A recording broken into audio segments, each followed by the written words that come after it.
Já tem citações do Sócrates, né? Atribuídas a Sócrates, pelo menos, através das outras obras, que é uma frase que ele fala assim, cara, você, homem, eu não vou citar com exatidão, mas é basicamente o seguinte, você, homem, cara, se você encontrar uma mulher que você realmente se atraia, case com ela.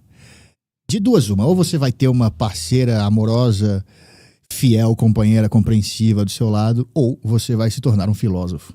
Ele falava isso, case-se. Porque diz que a mulher do Sócrates era muito brava. Você já ouviu falar disso? Ela tinha uma mulher, ele tinha uma mulher muito, muito colérica e muito brava. Que quando ela, via ele conversando com alguma mulher, ela tacava panela e coisas nele. E que ele era muito paciente com ela e que ela era extremamente brava de bater nele, de xingar e muito colérica. Então, sempre existiu, né? Exato. Vai lá, se isso for ou não verdade, sempre existiu esses casamentos de mulheres mais dominadoras e dos homens. Tá bom, amor, tá bom, sim, é isso. Se isso se torna mais predominante agora, no século XX ou no século XXI, eu não posso dizer porque, de novo, não é algo que eu pesquisei, não faz parte do meu âmbito, assim, de investigação. Cara, intelectualmente talvez não, estatisticamente talvez também não, mas empiricamente, se você tem uma experiência ali da rede social, você consegue, ou então talvez seja uma coisa só de bolha também, né? Talvez na grande realidade, fora da minha, da sua bolha, de algoritmo mesmo, eu tô falando, talvez não seja assim. Mas o retrato que eu vejo, pelo menos, é uma espécie de devoção, como se a mulher fosse uma espécie de ser a ser agradado. Assim. Era, até a virada do milênio. Porque o feminismo morre na virada do milênio, morre em 1990. E sem essa narrativa ser alimentada pela metafísica feminista, a ideia da mulher como vaca sagrada vai morrendo. Teve uma morte pontual ou foi um processo gradual de morte? Você falou nos anos 90, né? Teve um dia que aconteceu alguma coisa? Tem a data do óbito, mas como todo movimento revolucionário, o feminismo sempre se sustentou em bases muito estáveis. Elas sempre estiveram... A origem dessa mulher inocente é bíblica. E a origem da ideia de que essa mulher inocente, se eu matar essa inocência, eu vou liberar uma energia redentora a partir da qual as mulheres vão liderar uma grande revolução para superar toda a contingência do mundo. E essa revolução feminina vai acabar, inclusive, com a pobreza, com as guerras e tudo mais. A bobagem absurda. Essa narrativa messiânica, que tá milenar, que sempre esteve associada ao movimento feminista, isso depende de uma leitura bíblica, de uma leitura que retorna a Eva, que eu precisei traçar ponto por ponto para conseguir provar isso. Então imagine, um movimento secular no século XX que odeia Deus, que não pode falar sobre Deus, mas que depende de uma mitologia fundamental que está fundada em Gênesis. Uhum. Eles precisaram, inclusive o seu amigo aí, o John Stuart Mill, ele precisou fazer o que o Wegelin chama de truque intelectual para sustentar a filosofia dele sobre as mulheres. Do que consiste o truque intelectual? Consiste em afirmar que não existe uma verdadeira essência feminina, porque para isso eu preciso dos universais, ao mesmo tempo em que eu afirmo que do jeito que tá, não dá. Não existe uma verdadeira mulher, mas essas mulheres que caminham por aí, meu amigo, desse jeito que tá aí, não é possível que deve ser assim. A verdadeira mulher deve estar em algum lugar. E qual que é a intenção de criar essa narrativa?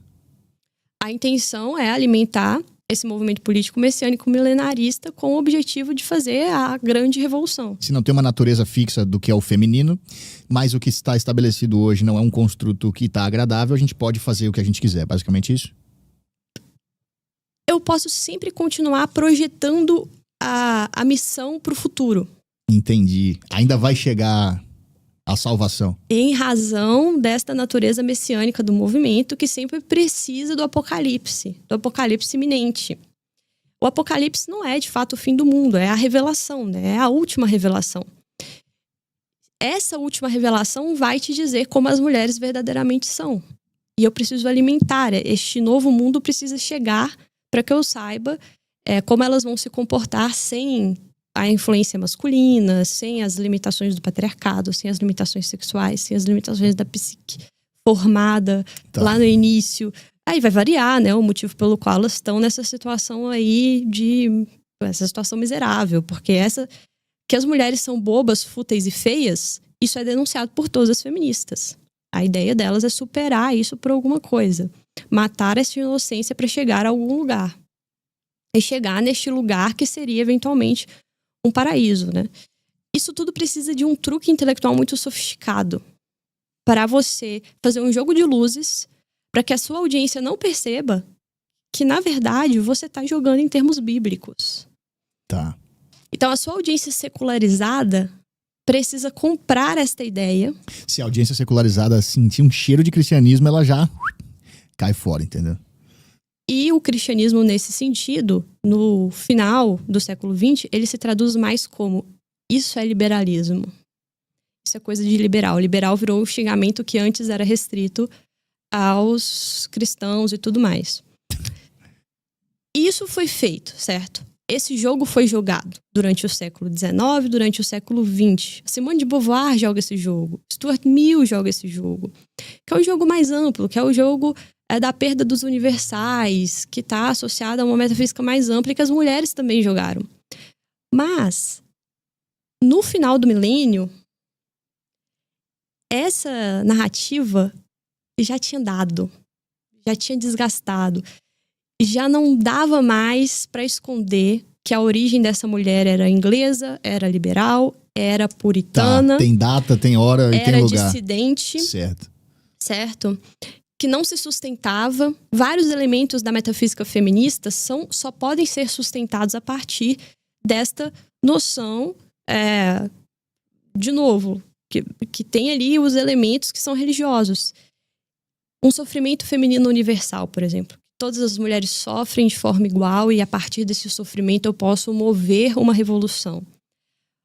As feministas negras chegaram e falaram assim: amadas, vocês não sofrem o mesmo que a gente sofre. Tá. Vamos estabelecer hierarquias, critérios, né? Porque elas não compreendiam que esse sofrimento do qual as mulheres brancas falavam era um sofrimento vital.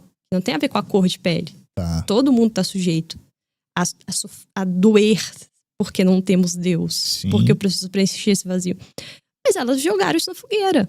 Cara, isso só pode existir, este vazio, esta questão vital, só pode existir se você tá em busca de alguma coisa. Do que você tá buscando? Você não acredita mais em nada. O que você tá buscando aí?